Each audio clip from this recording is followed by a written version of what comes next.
Fingers me home, diddy hoo, gada do. Yea, burst beer, horn, beer, spear, bork, bork, bork.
Welcome to the Dreams of Consciousness podcast.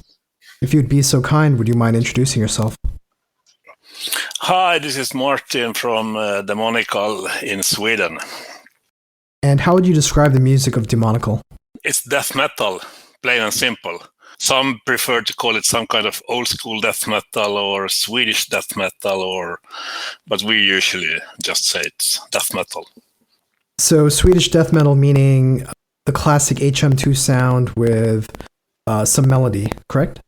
Yeah, exactly. We use the very famous Boss HM2 pedal, so we have that classic Stockholm sound, which was invented like in the early 90s. So we go for that sound. So that's like the most brutal thing. Now, you mentioned the Stockholm sound, but what part of Sweden are you guys actually based in?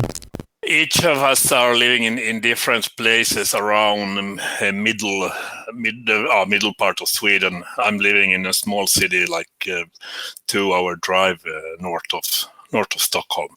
So none of us is like really living in Stockholm, but quite close. So I should point out that we actually did an interview before on the blog. We did a Q&A interview some years back. But this is your first time on the podcast. So welcome and thank you for joining me. Yeah, thank you. Yeah, I have some. I remember the past interview, but this is first time on the blog. So let's go over the history of the band just a little bit. Demonical was formed, I believe, around 2006. Is that correct? 2006, yes. And previously, the members of Demonical had been in the band Centinex, including yourself. Yeah, when we formed the band, when we formed Demonical, it was three of including me, three members from Centinex. At the time, had Centinex broken up? Because I realize that Centinex is still going now. Yeah, going again, because I put Centinex on ice back in 2006 and started Demonical instead, and then in 2013 or 13, I started Centinex again. So there were a couple of years which I was when I was only doing Demonical, but now I'm doing both bands. Now, what was the reason for putting Centinex on ice and forming Demonical? Well, there were many reasons, but in a way, I felt that I had reached the final point with Centinex. I mean, we put out the last album we put out in 2005. I felt that we made a really good album, but we didn't really get any support from our record label, and there were also some internal issues in the band. I was maybe a bit. I wasn't too satisfied with the way how the band had turned out musically, so I wanted to go back more to the roots of death metal and find more of the old way of thinking, both like musically and mentally. So that together with the lack of support from our label back then made me take the decision to quit the band or put it on ice. And when I did it, I had already planned Demonical. So I mean, I started to plan Demonical like half a year before the band actually started. So the same day I announced that Centinex is no more, I announced Demonical. And that's together with the fact that there were like three former Centinex members in Demonical, that made many people think that Demonical was just like a continuation of Centinex with a new name, new members.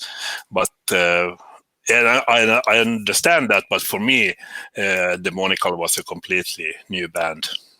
Now, for people who haven't heard that Centinex album from 2005, what would you say the differences between what Centinex was doing then and what you started doing with Demonical with the first album, Servants of the Unlight? Well, I mean, if you listen to that Centinex album from 2005 and compare it to the first Demonical album, you can clearly hear there's a big difference in the music and in production and in everything. So it's the first Demonical album was much more like back to the basic roots of death metal. So it's quite different, actually.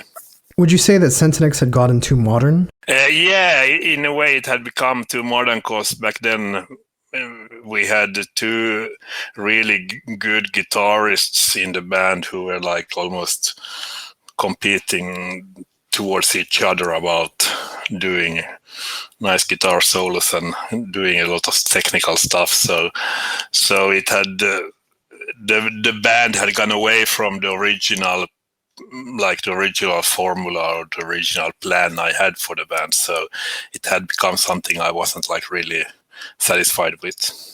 So so as I said, I wanted to have it like more basic and more back to the roots. So So around the time that you had decided to form Demonical and go back to the roots of early Swedish death metal, the seeds had been planted for what ended up becoming this kind of old school death metal revival. I think at the time that you guys had put out that first album. Bloodbath put out maybe 1 or 2 albums. I think Repugnant had put out an album. But there wasn't a lot of bands doing this kind of classic HM2 sound. Did you get a sense that the sound was becoming popular again when you put out that first album? No, I mean, as you said, that old school kind of thing was really, really unpopular back in like 2006, 2007. Yeah, there were a few bands like, there was Bloodbath and some other like smaller bands, but the popularity of that style was far away from what it is today or what it is. I mean, it started to grow around, I think, 2011, 2012 or something. Then the popularity of this old school style really started to boom again. But in 2006, I mean, in 2006, 7 and 8, I mean, in 2008, Dismember released their last album, the last one they did. And of course, I mean, if you just as a comparison, I mean, if you look at Dismember today, they have like a huge cult following and everyone is like into Dismember. But back in 2008, when they put out their album, I mean, they were playing for 50 people in small clubs around Europe. So the popularity of that typical old school Stockholm sound or whatever you want to call it, that was like really low. But that didn't like bother us, so that wasn't something we thought about. I mean, because I wanted to do old school death metal, and I mean, I don't care if it's popular or not. I just wanted to do it. Do you remember what the reaction was like to Servants of the Unlight when it first came out? Yeah, what I remember, I think people thought it was good. I mean, we got good reviews and reactions, but many people, as I said, many people were comparing us or thought we were just like a continuation of Centinex with a new name and a bit different style. But for me, it was a completely new band. But the reactions and reviews were good. So it was a good start for the band. So around 2007 or maybe 2008, I can't remember, Demonical played a show in the Czech Republic. This place called Exit Chelnice, something like that. Do you remember this? Yeah. Yeah.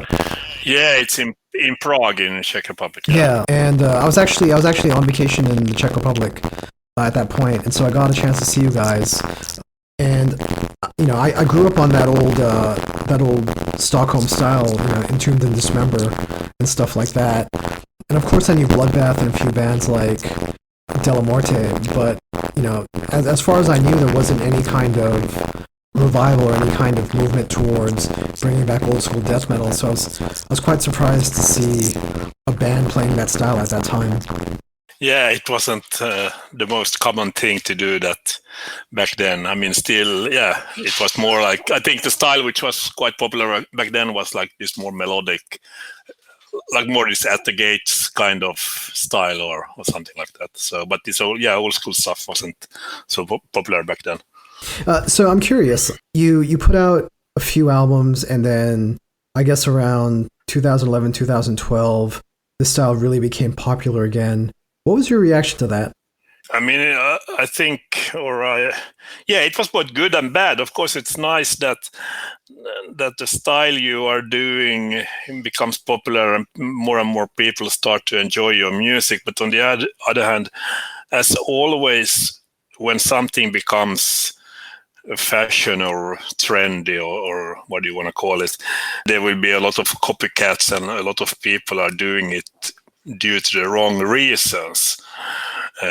I mean, forming bands and playing that kind of style and giving bands that are giving the impression that they have been doing this for ages and they have been old school metalheads for ages, and not only bands but also fans that are like trying to give the impression that they know what this is all about. So I mean, when something becomes big and popular, it has both their good and bad sides.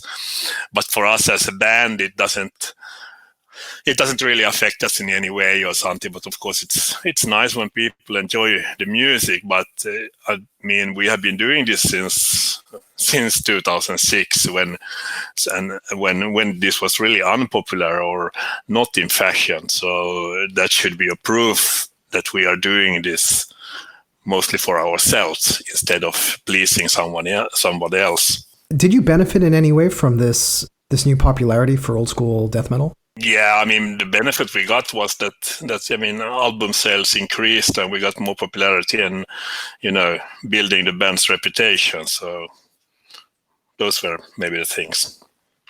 Now, as far as the number of bands that have been using the style, or some of them just using the HM2 pedal, has it changed your opinion on the sound? Has the popularity of old school death metal and specifically old school Swedish death metal changed your opinion on the style at all? No, it hasn't.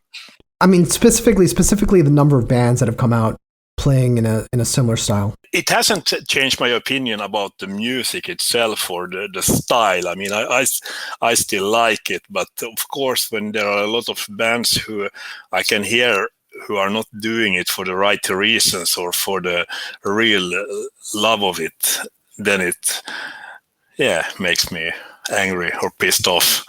So I mean, I still like the style itself and everything, but of course, bands or fans and followers and who are into it just because it's some kind of trend or fashion. So, I mean, one thing I can say is that a lot of the bands that came out in that period, like let's say 2009 to 2012, put out one album, two albums of that style, and then either changed their style or broke up and did something else. And, it's one thing to do one album that sounds like Left Hand Path or Like a Never Flowing Stream, but I think to consistently release albums, within that same realm, within that same genre, is a much more difficult task. How have you managed to do it? Because at this point, you've got, I think, 6 or 7 albums? Six full-length albums. Well, for me, it's not difficult. I mean, because for me, I mean, if I compare the first Demonical album to this last one, I mean, for me, there's a huge difference in the albums. I mean, it's still. For me, it's still like old school death metal or something like that. But you can still hear a huge difference in the music. Then if you play those albums for some other person, they might think that this sounds the same all the way, and but for me it doesn't, because Demonical has always been open for like new influences and new ideas within the music. I mean, we prefer to play death metal, but we don't have any like strict limits or rules how it should be, or what kind of music we should do. I mean, for us, it comes naturally to do it, and it turns out to be some kind of old school death metal. But if you listen closely to our music, you can hear that there are like influences from, everything from black metal to normal heavy metal and stuff. So it's not really difficult for us to do new albums. But as you said, I mean, when something is trendy like that, then you can see those bands who are maybe doing just one album or two albums, and then they start to do something else. So that's like one of the things why you have to do music like this with at least some kind of passion, and you have to have it going.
I think now would be a good time to talk about this latest album. It's called World Domination, and it came out on October 23rd through Agonia Records.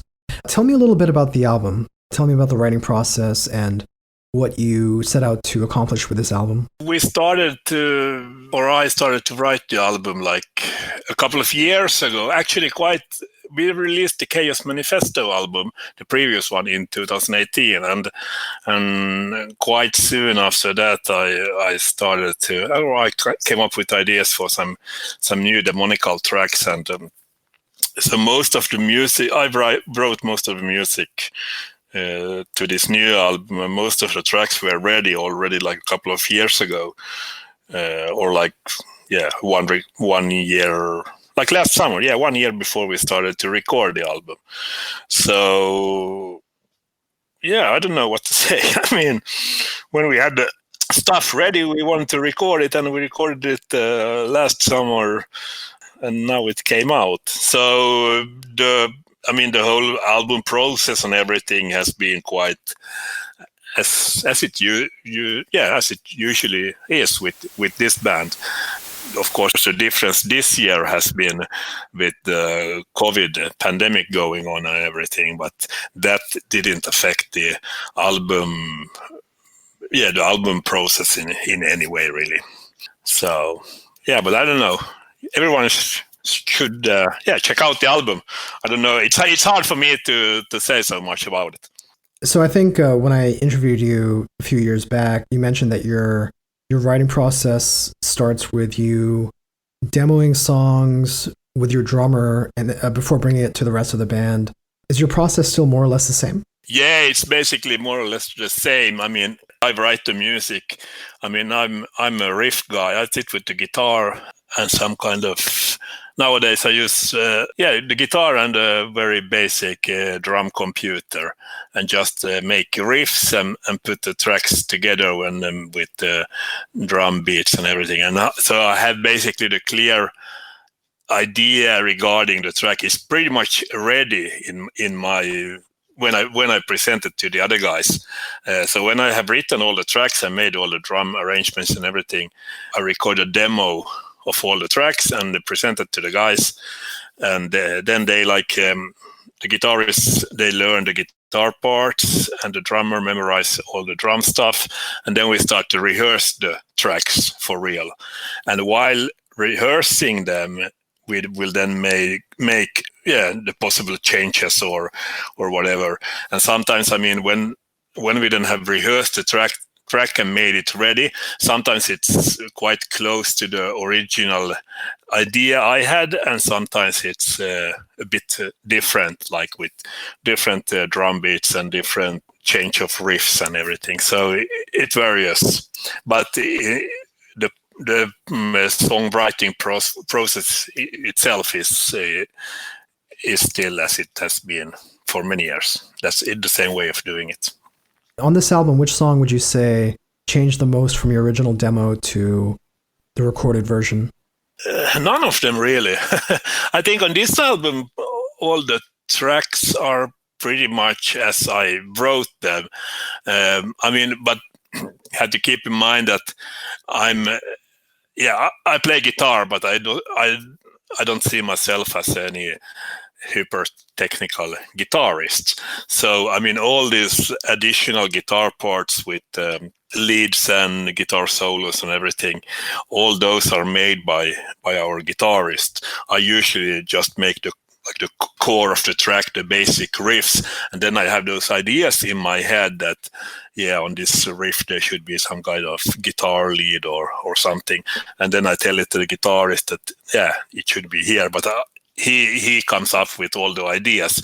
So I mean, our music is still based pretty much on the both guitarists playing different things, or so if you listen to the demo track, the demo track I made, it's so like the basic track of it. So if you compare that to the final track, which is on the album, you can hear that you can still hear it's the same track, but you can hear that there are quite a lot of things added to it, and those added things are such things we are working on together when we rehearse the tracks. Let's talk about the lineup of this album. Who's part of the recording and who's part of the band now? Well, it's me on bass, and then it's lead guitarist Eki, who has been in the band since 2015 or something. And then the other guitarist is Johan, and he has been in the band since 2013 or something. And the two new guys on this album, it's Ronnie, the drummer, but that's the same Ronnie who was in Demonical. He was in Centinex back in the days, and then he joined me in Demonical when I started Demonical, and he was in Demonical from the start up until 2011, until we had recorded our third album, and then he quit Demonical. But now he made a return to Demonical last year, so he is the new old drummer. But the completely new guy in the band is Christopher, the vocalist, who joined also last year. So this is the first Demonical recording for him. So let's start with Christopher. How did he end up joining the band?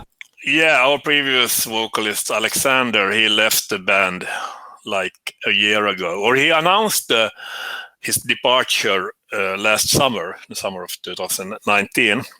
And there were like several reasons for it, but basically he wanted to spend more time home with his family, and he is also playing in other bands, and he was like cutting down all his bands. He was just keeping one band, so he wanted to be more with his family and stay home. So he announced his departure during the summer, but he said that he will still, of course, do all the booked shows we had for last summer and for us last autumn. So he basically completed the touring circle for the last album, and then he left the band. And quite soon after he announced that he is going to leave, I started to check around for new vocalists. And I mean, we wanted a guy who could. Yeah, it would be a good thing if usually all the guys in Sweden or everyone who's playing in a band, they are like playing in several bands. So, but we were trying to find someone who isn't in like tons of bands already. So he would have enough time for Demonical. And also it would be a good advantage if he would live here somewhere quite close at least. I mean, even if we are not rehearsing several times every week, it would be good with some guy who is living here quite near us. I was checking around some local bands, and then I came across Christopher, and I knew him briefly, I knew about him. I didn't know him, but I knew about him, and he was in a band called Fimbultyr, who are playing like more. It's like they have released one album and some demos, and it's more black metal, Viking metal kind of thing. But I really liked his voice and his stage appearance and everything. So I contacted him and talked to him, and then we had him, and he was like, he was really interested. And then we had a meeting and we discussed things, and I quite soon realized that this guy will fit perfectly into the band, like mentally. Because I mean, when you are in the band, it's important that you fit in musically. That's like 50%, but the other 50% is that all the non-stage things works out, and the chemistry in the band works. And quite fast I realized that he will be perfect. So then he did a demo recording of some. He added new vocals to some of our old tracks, and then we figured out that this will work. And then after he joined the band, he basically joined the band first as a session vocalist, because we got a tour in Brazil last December, 2 weeks in Brazil. Our initial plan was not to do any shows before the new album was out, but then we got this offer to do the tour in Brazil, and we said that this is too good not to do it. So Christopher came along on that tour as a session vocalist, because we figured out that if everything works out fine during 2 weeks in Brazil on a tour, then it will work out fine in the future as well. Because as you know, I mean, being on the road is always, that's the ultimate test, because when you are living close to each other and everything. So yeah, the tour went really fine, and then after that he became the full-time member. As you mentioned, Eki joined, starting with Chaos Manifesto. Yeah. And I believe before that, Demonical was a 4-piece, right? With just one guitarist? No, not really. I mean, we were a 3-piece for a while, but we had like 2 session members. We had a drummer and the lead guitarist. We had different lead guitarists, and Eki was one of them. And Eki joined actually in 2015. We did this Black Flesh Redemption mini CD or EP back in 2015. That was our first release on Agonia. So Eki joined the band right before that recording, and he was on that recording as a session lead guitarist, and then on the shows and tours that followed. But then he joined the band as a full-time member prior to Chaos Manifesto. Oh, okay. So to clarify, did you expand from having one guitarist to having 2 guitarists? Yeah, as a full-time members. But I mean, yeah, Demonical had one guitarist. We were only playing both live and in the studio with one guitarist during the 2 first albums.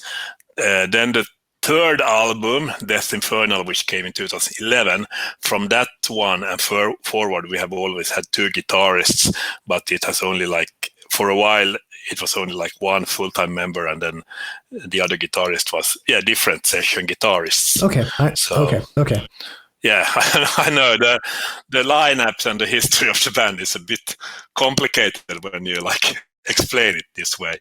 So, but yeah, we have had 2 guitarists for most of the time. Okay, I understand now. So, how would you say Eki complements the sound, and what would you say he adds to the sound of Demonical? Foremost, he adds. I mean, he's a really talented guitarist, and he adds all when you listen to the new album or to Chaos Manifesto, I mean, he writes and plays all the solos. He comes up with all the additional guitar leads, or if you listen to any of the tracks, you can hear that there are a twin guitar thing going on. There's one doing the rhythm, the bass, and then there's some kind of lead on top of it. And all those leads are played, and most of them also written by him. As I told you earlier, I might have an idea for a riff that, on this riff there should be some kind of lead, but that's mostly the only thing I can tell him. Then he understands me, and he understands what I'm looking for, and he understands what the track or the riff needs. So then he comes up with the idea. So he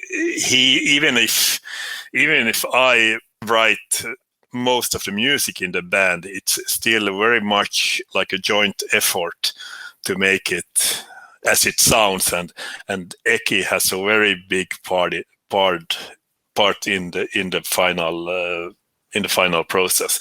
So it's very much a band thing. So I mean, I don't take credits for making all the music. I mean, even on the album it says all music by Demonical, even if I have written most of all the tracks. So I mean, the band wouldn't sound as it does without the other members. Would you say, as a lead guitarist, Eki adds depth to the songs? Yeah, I mean, so if you have a track or a guitar riff, some basic stuff, and then depending on what kind of guitar melody or guitar lead or you put on top of it, it can completely change the whole riff and how you hear it. I mean, if I play a basic an chuga chuga riff on the guitar, then it sounds one way. But then if you add some melody on top of it, and also depending on how how like high in volume you put the melody on the final recording. I mean, if you put the melody or the lead in the background, then you are still like notifying the main riff. But if you put it a little bit higher and a bit more stronger, then the melody becomes like the thing you hear, and the riff in the bottom is just like a rhythm to the riff. So yeah, it has a big impact on the final outcome.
Let's talk about the recording of the album. Where did you guys end up recording this? We recorded in two different studios. We recorded all the music in a quite small local studio, and that was the same studio where we recorded the Chaos Manifesto. The difference, and then we recorded the vocals in a different studio, and this vocal studio was it's run by a friend of Christopher, and that was and Christopher has been recording there before, so it was a wish he wanted to record there because he feels comfortable in that studio, and also because it was his first Demonical recording, so he wanted to do it in a place or an environment where he feels comfortable. So we had used two different studios, and then the whole album was mixed and mastered in a different place than in Stockholm. So I see from the press notes that you guys went for a specific type of sound with this album. Would you mind explaining to me what that was? Well, we tried to have it more live and organic, and I mean, we did the way we usually do that. We record the drums first, and then we add the guitars, and then we add the bass, and then we add the vocals, and then after that, all the additional guitars and stuff. So, but still, we kept it.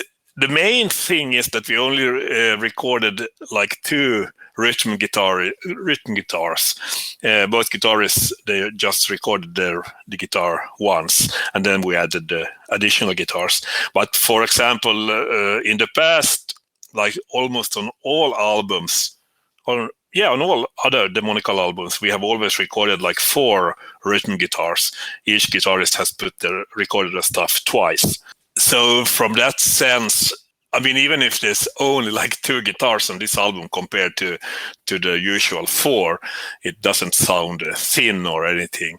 But in my ears, it sounds much more live. I mean, even if it's not recorded live or anything, there is still much more like air and in the music, and the music is more breathing, so to speak. And it's not like we really try to avoid to compress the music and make. I mean, I think that's also a problem today, that many bands, they are like making everything too clinical and too clean and it becomes so boring to listen to when everything sounds like a machine. I mean, and we try to keep, for example, for the drums, we really try to have a live drum sound, and you can hear that there are some like, not mistakes, but there are some like, we left some dirty stuff there, which some other band maybe would have taken away, we try to have a more old school feel to the whole album, and I think we succeed pretty well. Earlier, you mentioned that you try to bring in a lot of other influences into Demonical. Let's talk about the song "Slipping Apart." Yeah. What about it? Well, it's a little bit of a departure from Demonical, right? It's a little bit different. Yeah, it is. I mean, on all previous Demonical albums, we have always had some kind of track that has been a bit different from the other ones. I mean, on the Chaos Manifesto album, we had the Välkommen Undergång track, which was a track with Swedish lyrics and also with some guest clean vocals on it. So we have always, as I said, had some kind of track on every album that has been a bit different, but that has never been something that we have made with purpose we have never thought that we have to do on this album, we have to do something that stands out or that is different. It has always become, it has been a natural thing for us, because as I said earlier, with Demonical, we are free to have different kind of influences and different kind of ideas in the music. So we haven't felt that we have to limit ourselves to the old school Stockholm style death metal formula. So anyway, about Slipping Apart, the story behind the track is that like a year ago or something, I was playing the guitar. I mean, I'm very fond of 80s heavy metal, and I have some kind of. I mean, I really like all these old bands that released those great albums in the mid 80s, like Kiss, Wasp, Twisted Sister, Scorpions, yeah, you name it. And I have always had some kind of love-hate relationship to hard rock and heavy metal ballads. I like them in a way, but usually they are very cheesy, but they're so cheesy they become good. So, yeah.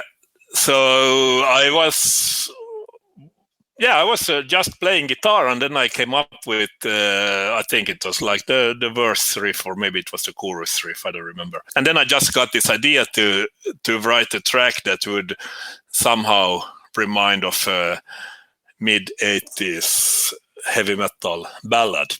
So when I had finished the track, and then when I played it to the other guys, they actually liked it, to my surprise, because I thought that because all the other guys, they are maybe a bit more death metal guys than what I am. So, but they liked the track, and but then then we had this thing that we realized that we need guest vocals to it, or have some kind of, that we can't have like only death metal growling vocals on it, that we have to have some kind of different vocals. And my idea was then to have some kind of like more heavy metal vocals, not like screamy power metal vocals or anything, but like real 80s heavy metal vocals. But we didn't know who would do the vocals. We had a couple of ideas, different guys, but this was actually when we already were in the studio and we had recorded all the music for the track. Then we started to think about the vocal thing.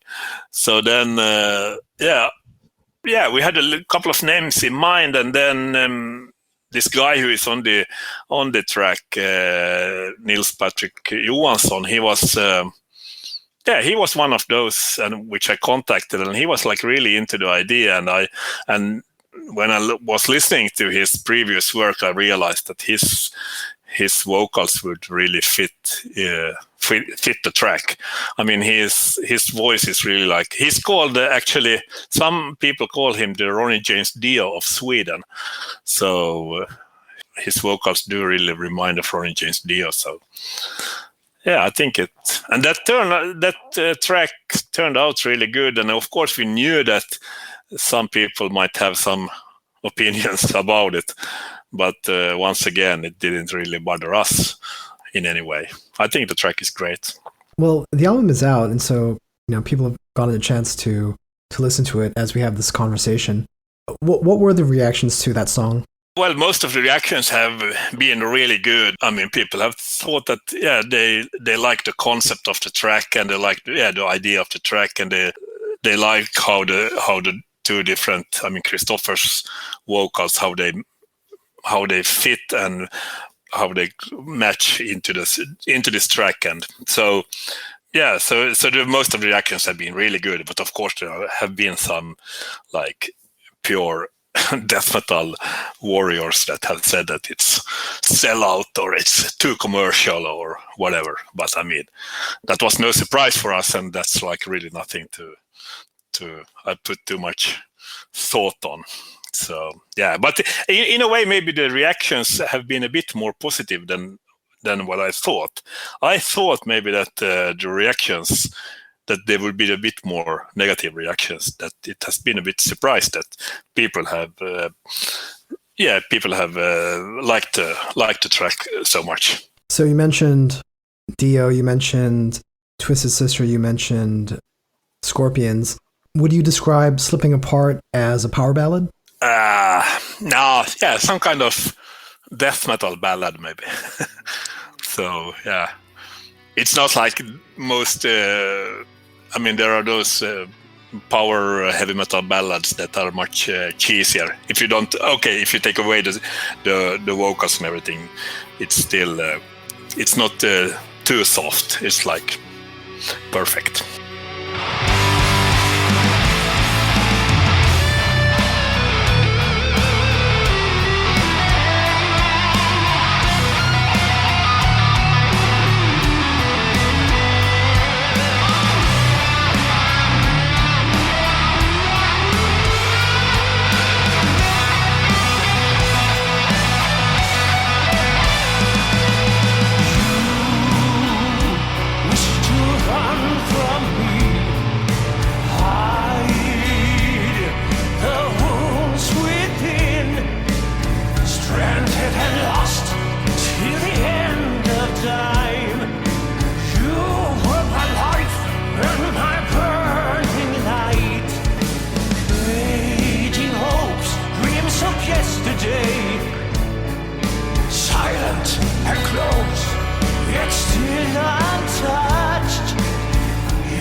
you did all of the recording for this album this year, is that correct?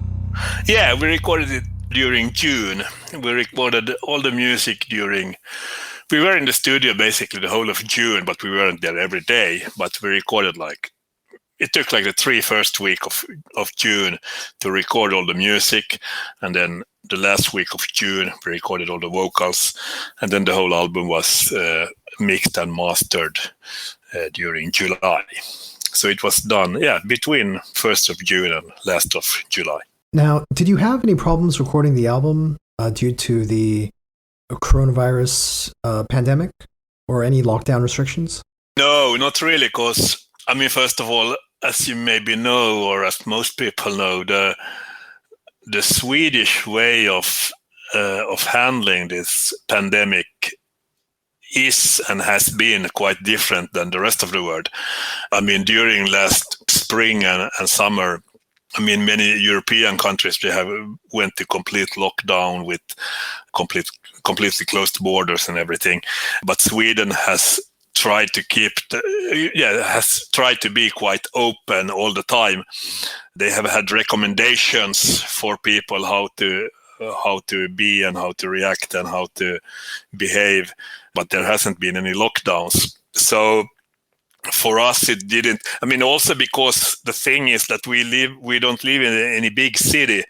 So, and also the studios we used are located quite in the countryside in the middle of nowhere.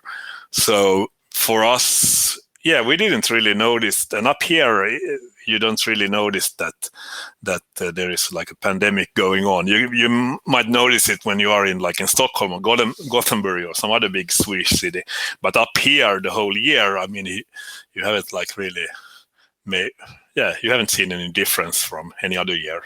So no, the pandemic didn't affect the album recording in any way, really. So World Domination is out now through Agonia Records.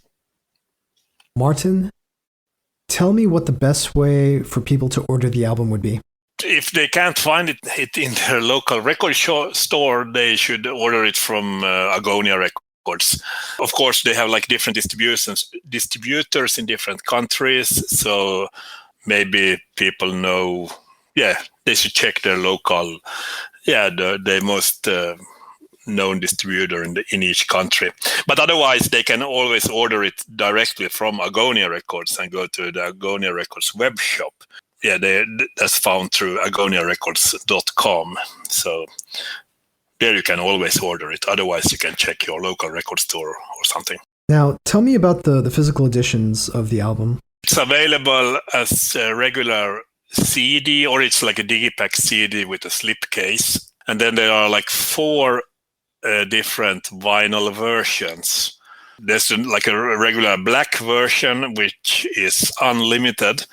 And then there are 3 limited versions of the vinyl. And I think all those 3 are sold out or almost sold out. But it's a red vinyl, and then there's a gray vinyl, and then some kind of gold, yellow vinyl.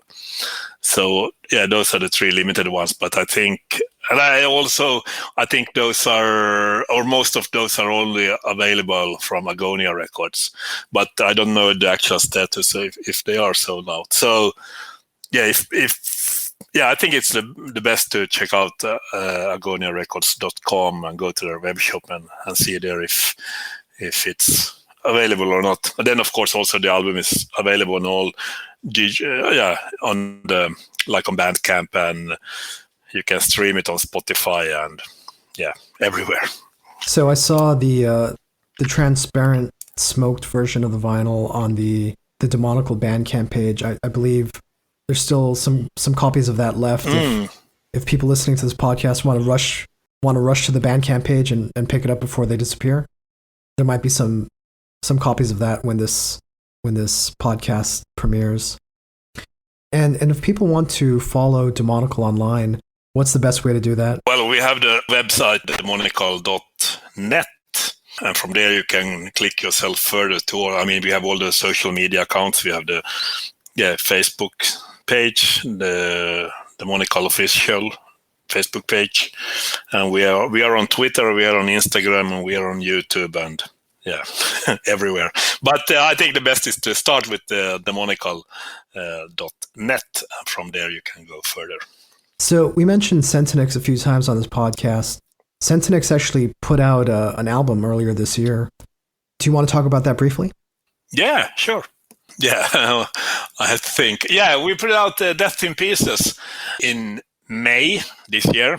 We recorded it in early this year, and again, this was. I mean, if you think the demonical lineup history is complicated and messy, then the Centinex lineup history is even worse. I mean, Centinex have had quite a lot of lineup changes during the years, due to different reasons. But of course, the band has also been going for many years. So, but anyway, I mean, this new Centinex album, it featured a completely new lineup. The Centinex album before that came in 2016. And after that release and after the shows we did in support of the album, I needed to take a small break from Centinex in order to concentrate on Demonical, and because that was when we recorded the Chaos Manifesto album and all the tours and shows that followed. So basically during 2017 and 2018, there wasn't happening much in the Centinex camp. And during that period, we then decided that the next Centinex album, because the thing is that the guys who were in Centinex were almost all of them were playing in Demonical also. So we decided together that the next Centinex album should be recorded with the new lineup. So then, like last year, when I finally found some time to start thinking about the new Centinex album, I found a new lineup, and we recorded the new Centinex album, late last year, early this year, and then it came in May, and and it's I don't know what to say. Have you heard the album? Yeah, I have. Yeah. Okay, yeah. So in a way, it's a typical Centinex album. The way Centinex has been sounding since the resurrection in 2014. Centinex is very important for me in many ways, and for me it's also quite different than Demonical.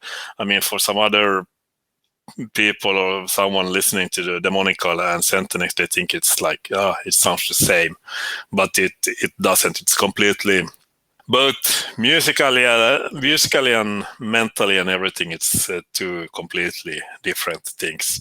And of course, it's a bit hard sometimes to have both bands, and especially when I'm writing the music in both bands and like being some kind of band leaders in both bands. So, but as long as you plan things ahead and have some kind of, have a good plan for the coming months or coming years or something, things are running fine.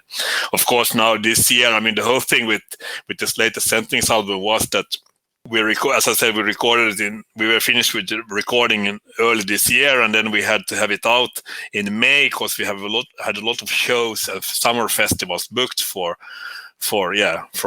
May and forward. But then everything got cancelled postponed due to the pandemic. So we were a bit in a rush to do the album. So if we would have known that everything got cancelled, then we would of course used more time for the album. But of course, you didn't know that in the beginning of the year. So that's like the thing that has affected the Centinex album most, that it came out in the middle of the worst pandemic, and then every show and everything got cancelled right after that. So nothing has really been happening in the Centinex camp since the album came out. So that's a bit pity. So we should point out that though you put Centinex on ice because the band had been going in a direction you didn't like. I think you described it as a more modern direction. The version of Centinex that's playing now is completely different. It's more of an old school death metal band, kind of like an Obituary or Asphyx type death metal, like old school of that style. Yeah, exactly. I mean, that's true. Because the Centinex album, which came in 2005, the last album we put out before we put the band to rest, that album, it sounded like more. It was like really technical, more, even a bit more like trashy, a bit more like At the Gates sounding or something like that. But nowadays, Centinex is much more like back to the roots death metal. And if you compare, for example, Demonical, I mean, Demonical have this Stockholm and Swedish influences, but in Centinex, there's much more of like the American death metal influences, like the early Florida scene from the early 90s, that kind of stuff. So in that way, both bands are completely different. Is there anything else you want to say? No, I think everything is said. Excellent. Thank you so much, Martin. Tack så mycket. Varsågod.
Victorious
Wow, that guy really knows how to sell it. Yeah, well, tell him to save the receipt. I want my money back.